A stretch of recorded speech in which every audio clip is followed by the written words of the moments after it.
I was so young. Ghislaine woke me up in the morning and said, "You're gonna meet a prince today." I didn't know at that point that I was going to be trafficked to that prince. And then that night, Prince Andrew came to her house in London, and we went out to Club Tramp. Prince Andrew got me alcohol. It was in the VIP section. I'm pretty sure it was vodka. Prince Andrew was like, "Let's dance together." And I was like, okay.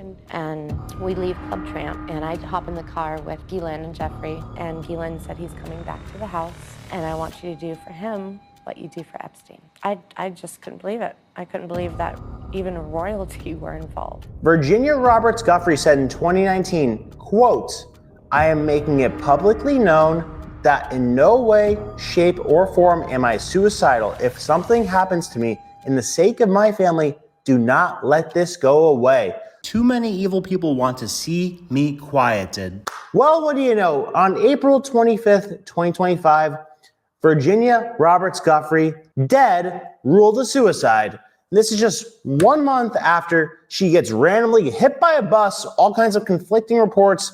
She makes a post saying that she only has 4 days to live, but then the bus driver saying it's a minor accident. The parents of the kids who were on the bus said the kids were not harmed, that this was a minor crash, and it's majorly conflicting with what the mainstream narrative is. And Virginia was being driven by her 71-year-old caretaker who there's no report of being injured. So what happened here? And that's just the beginning of the crazy stuff. So this bus crash happens just 10 days after she goes to court against her husband, who filed a restraining order against her, saying that he felt threatened. And this restraining order comes out against her just 1 month after she reports being beaten by her husband, allegedly, where it cracked her sternum and perforated her eye. So she had to go to the hospital for that. And her family says that she reported this to the police, but they ignored it. Didn't take any action against the husband. Now on February 2nd, 2025, 1 month after this domestic abuse and restraining order, Virginia is accused of breaching the restraining order by sending a text to her husband. Now, under Western Australia law, this is a violation of the restraining order. Any method of contact, whether it's text, email, phone call,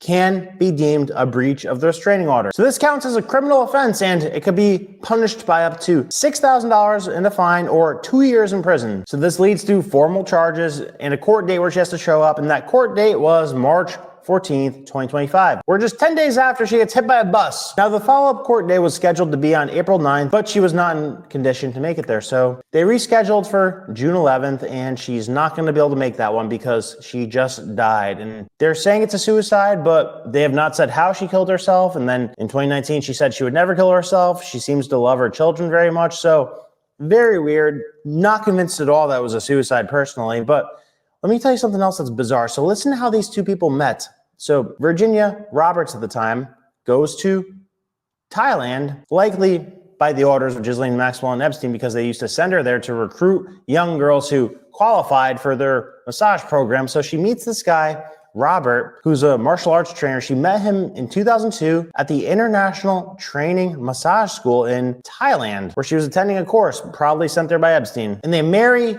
within 10 days of meeting each other and have 3 kids together. So according to Whitney Webb, Virginia Roberts was recruited at age 16 while working at Mar-a-Lago, at an event in Mar-a-Lago. And Ghislaine Maxwell approached her with promises that giving massages to wealthy, older men would open up opportunities for her, let her travel, make good money, get an education, sell them the dream. And like most of the victims they targeted, she came from an economically disadvantaged background, so she was a easy mark in the eyes of Epstein. And she reportedly ran away from Epstein and Maxwell when they asked her to be a surrogate for a child for them. So some of the court cases that she was involved in over the years. So have you ever heard of Jean-Luc Brunel? So this guy is a French modeling agent closely tied to Epstein.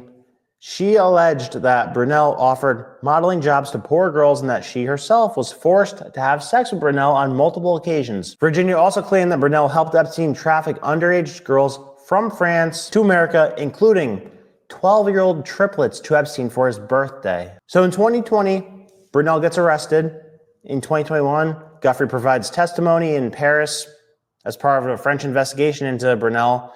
But what do you know? In 2022, Brunel is found dead in his prison cell via suicide. I mean, my God. I didn't even know about it until I just looked into it, but geez, like they're using the same freaking playbook. And then you got the allegations against Prince Andrew where she said she was forced to have sex with him at least 3 times. And when she took Andrew to court, it was weirdly being handled by the same judge that oversaw the E. Jean Carroll accusations against Trump and the Sam Bankman-Fried case. But it's not a very good look for Andrew that these charges were not dismissed. He just paid her something like $12 to $20 million in a settlement and made the thing go away. So the flight logs and the pictures and the accusations and the lack of a denial and the payoff doesn't look all that good for Prince Andrew. Epstein reportedly would ask Virginia to recount her interactions with Prince Andrew in great detail so that he could use it for blackmail. And a lot of this stuff was being reported as early as 2002, 2003.